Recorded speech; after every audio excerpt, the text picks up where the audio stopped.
Huntsman and his wife, Mary Kay Huntsman.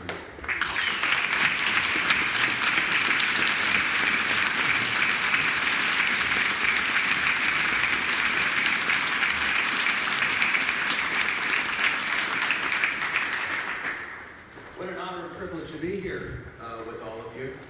I was your Lieutenant Governor. I saw you last in China. Could it be?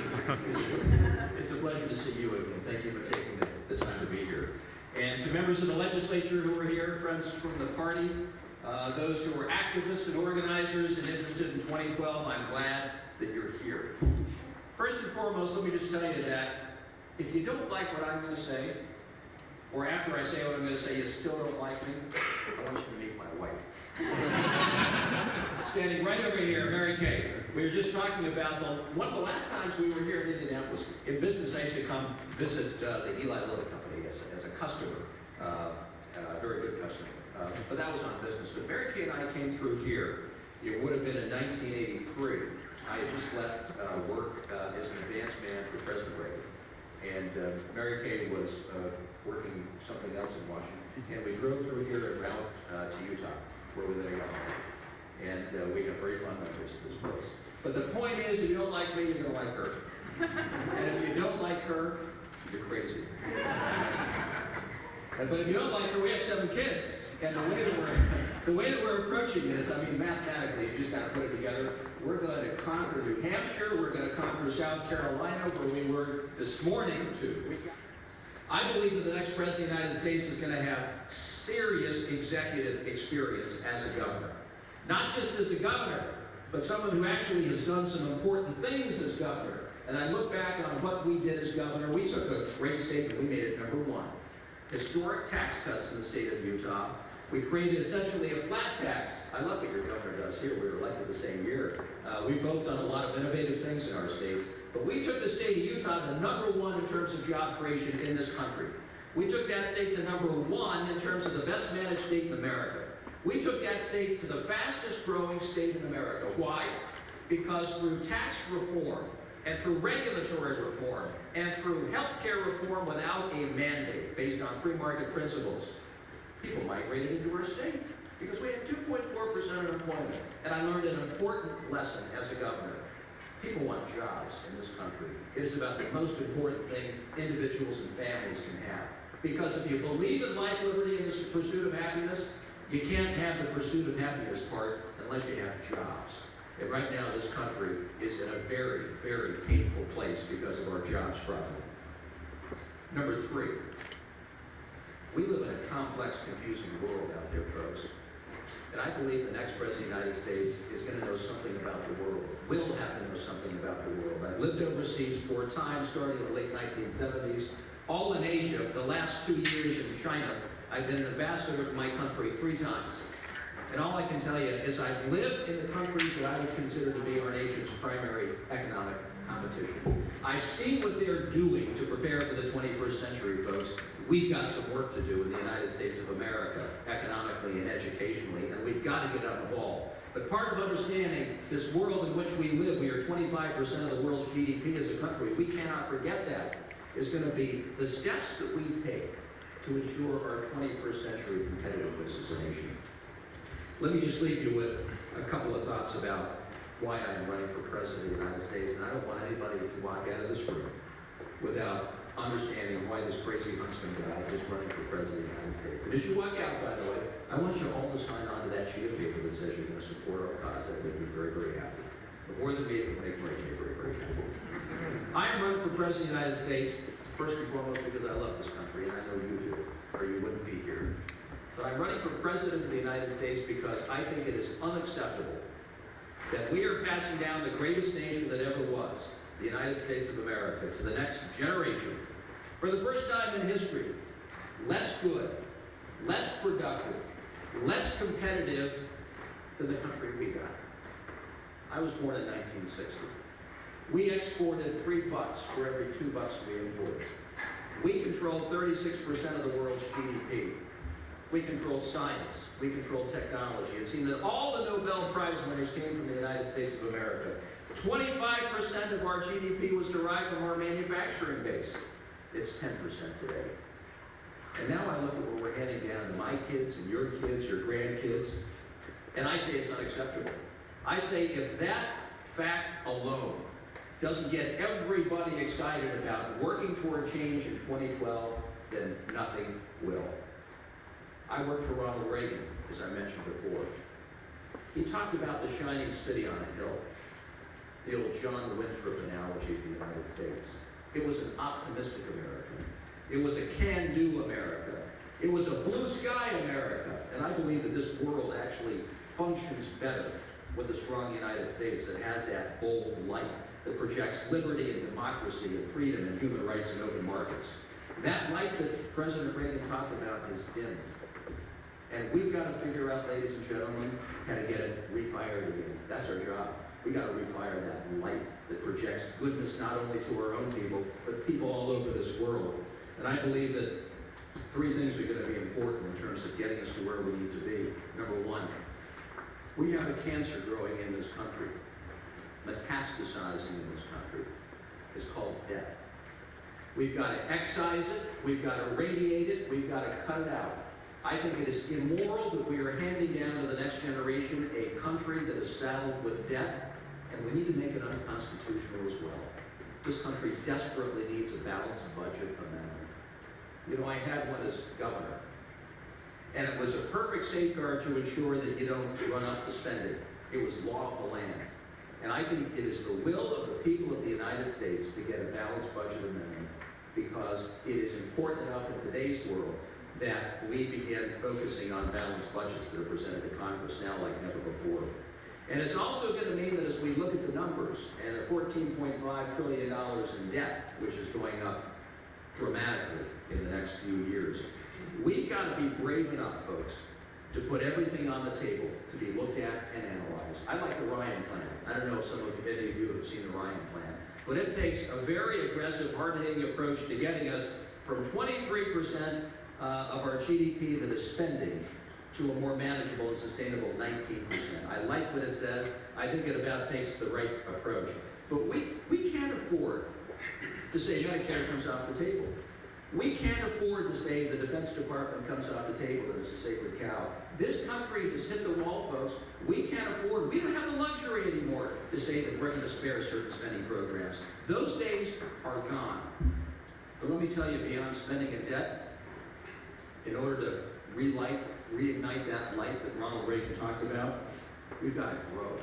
We've got to grow out of the hole that we're in today.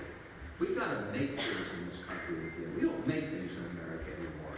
I want to get us back to the days where made in America actually means something to the people of our country, it means something to those abroad. You used to read that term and it would put you in awe. It was an intimidating feature on our products. No longer. I mentioned in 1960 when I was born, the percentage of our GDP that was derived from manufacturing was 25%. Today we're sitting at 10%. Now, I'm just not giving you political speak here. I'm not speaking in political platitudes. I've lived in our competitors' countries.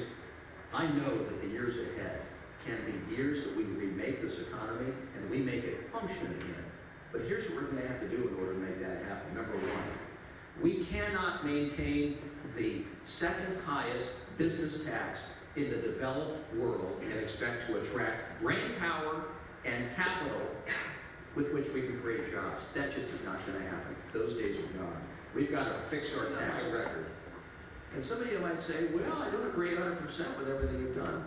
Tell me anybody you agree 100% with. My wife over here says she doesn't agree with her husband 100% of the time. We've been married 28 years. We still love each other. Take a look at my record. And all I ask of you is analyze it, scrutinize it, and see if it isn't totally consistent with where this country needs to go. We're going to have to draw from some people who've got some real experience as we go forward. It's going to have to be about solutions. Obama won the election in 2008 on hope. We're going to win the election in 2012 on solutions. We're going to draw from our background, we're going to draw from what we've done, we're going to draw from our time abroad, and we are going to get it done. I ask for your help, I ask for your support, I ask for your networks of friends and family and acquaintances, and I ask for your financial contributions as well. Thank you all so very much for doing this.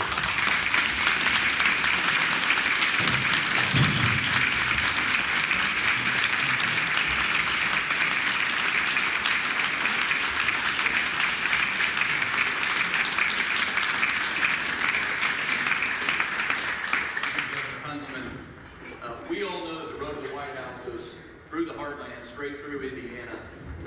As you know, the governor has talked a lot about, Governor Cheney has talked a lot about, only one governor around here, that's right, national debt and deficit and the twin problems they pose for our country. Can you elaborate a little more? You touched on a lot of topics there, but can you elaborate a little more on what the federal government can learn from examples like Utah under your leadership and states like Indiana under Governor Daniels and Lieutenant Governor Skillman's leadership? Well, I think we can learn the important lesson that if a state is to be competitive in the 21st century, it must deal with spending and debt and preparing an environment that speaks to job growth. I've seen governors around this country do it well. Our country hasn't done it so well. We've got this cancer, as I mentioned, called debt and spending.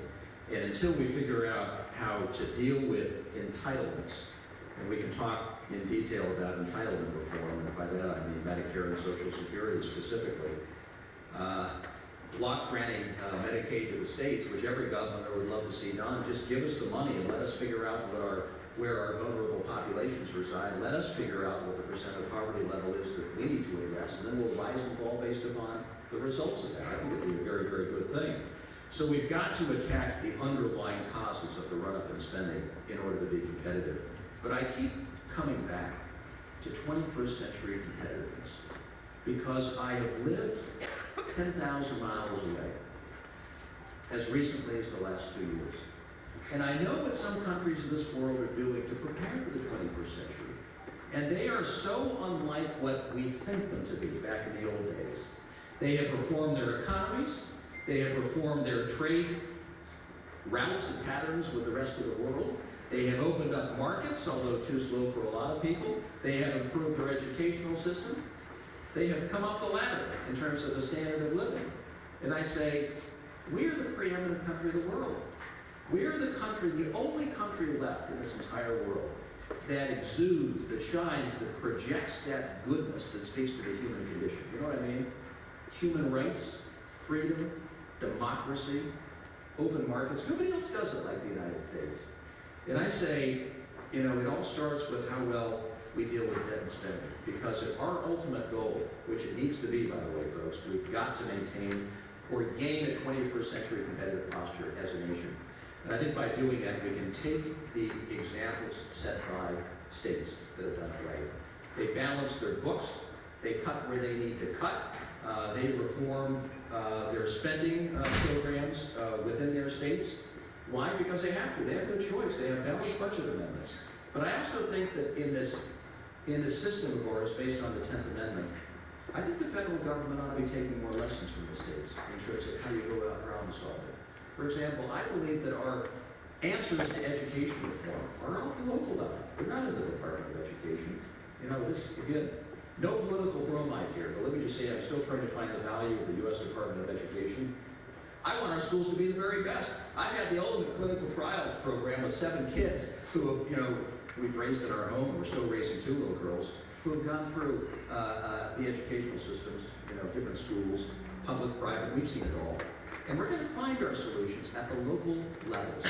Because nobody loves schools more than teachers, parents, school boards, and elected officials. That's where we're going to find our breakthroughs. And I believe we're also going to find our breakthroughs around energy reform at the local levels of government as well. And I believe when it comes to economic development, that's where we're going to find answers as well.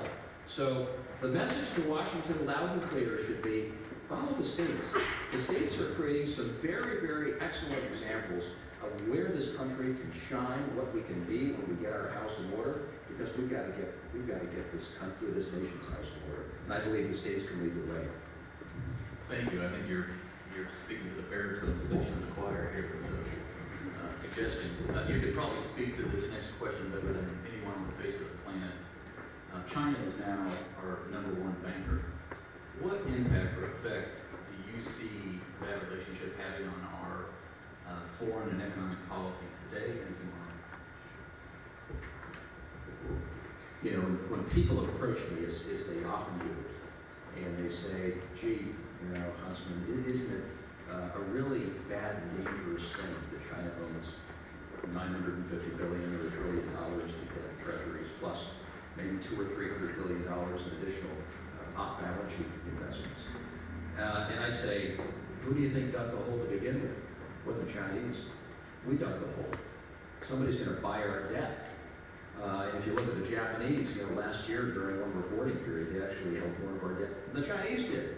So yeah, the Chinese are rung number one, then the Japanese, then the British, and you've got a lot of countries beyond that. The problem here was ours. It was made by us. We dug the hole to begin with. But the bigger issue is the U.S.-China relationship, for as far as the eye can see in the 21st century, is going to be the relationship. It's going to be the relationship economically, and it's going to be the relationship from a security standpoint, and the relationship from a military standpoint. It's our choice. I think actually it would be a really good thing to have a president who can speak to the people of China in their own language, as I did over there as envoy, to help them understand some of the misconceptions about our country. Because what we don't want to see happen, nor can we afford to see this happen, is for the fear factor to dominate the U.S.-China relationship. That's one choice. The other choice, knowing full well that this is going to be a very competitive relationship for a very long time, but we're very competitive nations. That's just a given. It's going to be a competitive relationship. But there is opportunity in this relationship as well. And we have to remember that the largest middle class ever created in the history of the world reside in China. Our exports, our small businesses, our agricultural producers are going to have unprecedented opportunities in China to create jobs and expand their economic base right here at home. It's a big deal. But we're going to have to make sure that we strike up a relationship that speaks to trust, that speaks to putting aside our differences, whether they be North Korea or Iran or certain trade issues or human rights or the internet and society. We disagree on all those and a whole lot more. That doesn't mean we can't talk about them. But longer term, I do believe, one of the things I stressed as ambassador, resulting in some pain for myself, were human rights in China. I used to bring in political dissidents to the embassy, knowing that it was a dangerous thing for them to do. They were likely punished for it, and so was I, by way of canceled meetings. When I tried to get out of provinces or to see senior people in Dublin, they would cancel meetings on me, because I tried to reach out to those in society who represent the next generation of reformers in China. Why did I do that? I did that because I believe the U.S.-China relationship, which is the only relationship that matters in the 21st century, will best function when we have more than just shared interests. We've had shared interests for 40 years. They're economic, they're trade, they're investment, some cultural. We need some shared values blended into this relationship. That's the only way you can make a relationship really hum longer term. We need to talk about human rights. We need to talk about political reform. We need to talk about the role of the internet in society. We need to talk about market opening measures. These are all important in our overall relationship, because I believe by hitting these very controversial and sensitive issues head on, longer term, you've got the younger generation coming up that is very sympathetic to many of these issues. And over time, it's going to create an environment with shared values along with shared interests. And that is going to provide the stability the U.S.-China relationship needs over the long term. Thank you. We are known as, and call ourselves, in fact, a party of purpose, if you didn't move to the backdrop here, here in Indiana, because we campaign on whole ideas and try to govern that way as well. You have campaigned to govern in a similar fashion. Can you give us a sneak peek or talk about a few more of the issues as the nomination process unfolds that you might offer the American public? We need to be the party that leads the discussion on rebuilding the core of this country, because that's the only issue that matters today. And if we can occupy the territory that speaks to debt and spending, that speaks to economic revitalization, that speaks to our place in the world. You pull out the map, folks, and you see that we've still got some hangover from the Cold War. We have 50,000 troops in Germany. I hate to inform you, the Russians aren't coming. In 20 different installations. We have some work to do to really become a 21st century preeminent power. And the Republican Party, based on its traditions of the past, can occupy this territory. And if we occupy this territory with a big heart and a big tent, we win. If we are exclusionary and don't think broadly and boldly about the issues of our day, we lose. I like to think that we are a party that draws traditions from Abraham Lincoln, the great emancipator. You know, it was human dignity that he stood up for. You know, go read the second inaugural address delivered in 1865 if you want to be inspired sometime. Short, probably no more than 5 minutes long. He talked about the state of our nation. In the end, it was about the widows and the orphans. What do we do about the widows and the orphans? That was on his mind at the end of the second. It's the most inspiring speech. And I go to the Lincoln Memorial every now and again, and I turn right and I read it on the wall. And it still inspires me to this day. We draw inspiration from Abraham Lincoln. We draw inspiration from Theodore Roosevelt, who loved the land, who sent out the Great White Fleet in 1909 to show America's power for the first time. It was the kind of power that spoke volumes, but it was handled with a sense of humility. And that was Teddy Roosevelt, who loved the land as well. And we pull traditions from General Eisenhower, who people are just beginning to appreciate more and more. His dignified leadership, the interstate system that he built, and many more, from Nixon to Reagan through the Bush administrations. We have a lot of traditions that this party is growing. And I'm here to tell you, we've got to keep a lot of those traditions alive and well, and we've got to occupy the land that says we're thinking ahead, we're thinking boldly, and we're thinking in big strokes, and it's about rebuilding our core in this country. Nothing else matters. The people of this country, they want their core rebuilt, they want jobs created, they want economic stability and security. Libya is a great thing. The rebels, you know, are marching forward, and they've had a great victory. But let me just tell you something, folks. The future of the United States is in Afghanistan, and it is in Iraq, and it isn't Libya. The future of this country is how prepared we are to compete in a highly competitive 21st century, and that's going to be an economic set of challenges across the Pacific Ocean. That's the bottom line of the 21st century, and we need to remember that and not take our eye off the ball. And in order to compete, we got to get our core rebuilt.